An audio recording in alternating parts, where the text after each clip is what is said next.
You need to understand this. What you call as myself right now is a huge volume of memory. Your body is the way it is simply because of the genetic memory that it carries. You have your mother's nose, your father's complexion and something else, your grandfather's something else, simply because what you call as your body is a complex amalgamation of memory. A very ancient memory lives in your body.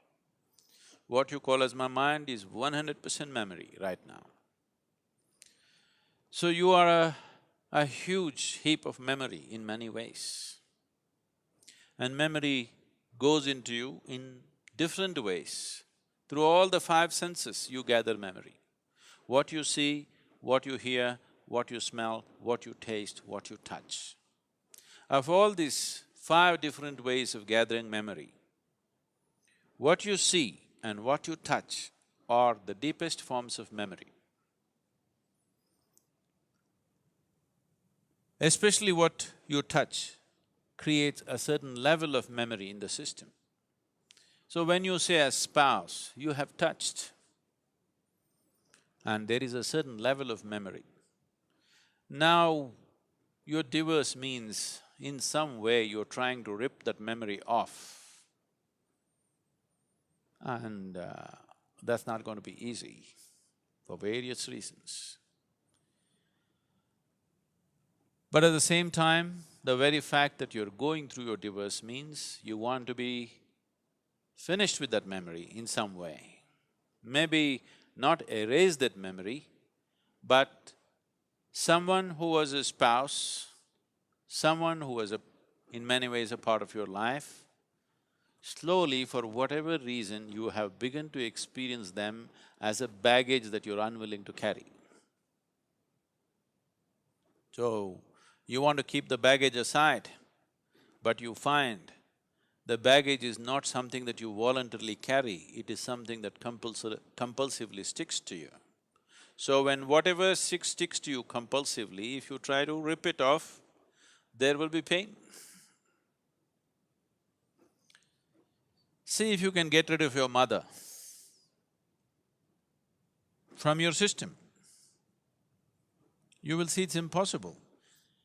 So similarly, memory has built up about your spouse, you can't just get rid of it just like that. If you do it, even mentally, psychologically, if you're equipped to do it, you will still see the whole system will go through a certain level of suffering invariably. Even if emotionally, psychologically you're in a balanced state that you can deal with it, the system will go through a certain process.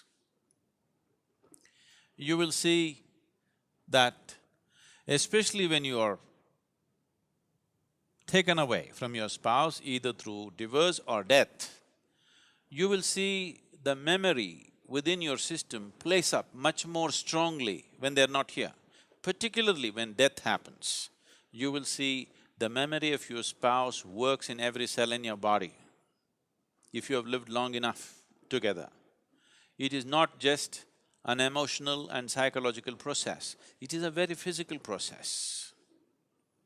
So divorce is a voluntary death. You have decided to kill something that is a part of you in some way. It is because of this reason that having this understanding of the existence and the way the system functions, that they always told you, till death do you apart, you will not part. Because there is a physical memory about this, and the body doesn't have the balance of the mind. The mind can decide and turn around, but the body cannot turn around. The more memory you build into it, the more confused it becomes. So one type of memory, body handles it much better. Now that you've chosen to divorce for whatever reasons, which I don't want to delve into, if it could be avoided, that would be best. But for some reason, you have come to that situation where this has to happen.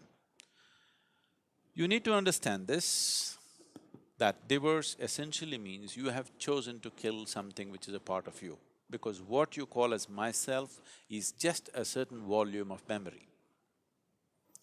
Now, to how to conduct this gracefully. Most people think the best way to conduct a divorce is immediately jump into another relationship and another relationship of the same kind. No, you will cause much more struggle and turmoil within the system by doing that. It's extremely important the body has enough time to work out the memory. The body has enough time to keep the memory at a certain distance. Otherwise, you will render yourself to a space where to make yourself peaceful and joyful will become an extremely hard thing to do in your life. So conducting this process gracefully and well is important, as it is important to conduct every aspect of your life gracefully and well.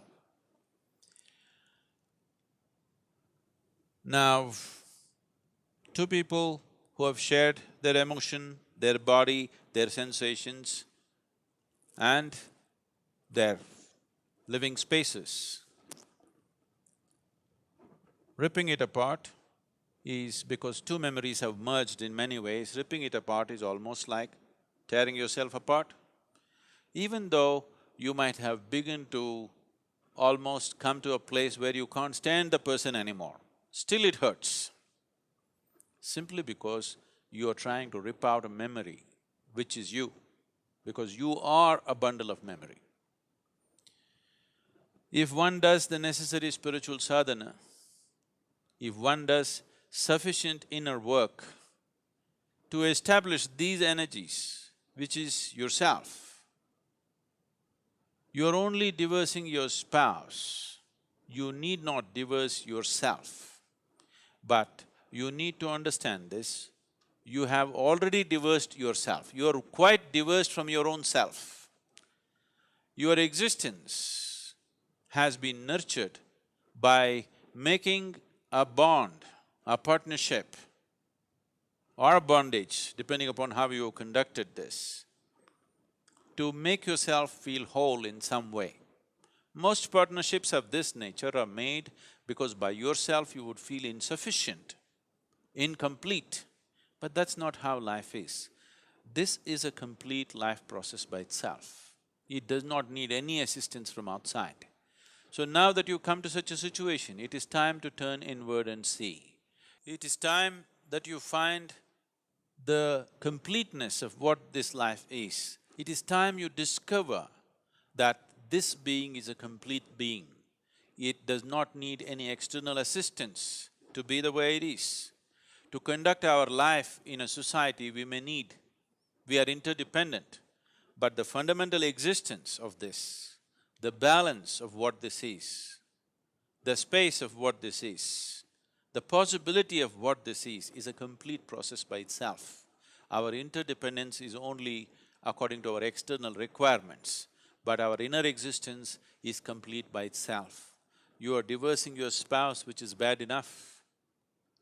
Do not divorce yourself from yourself.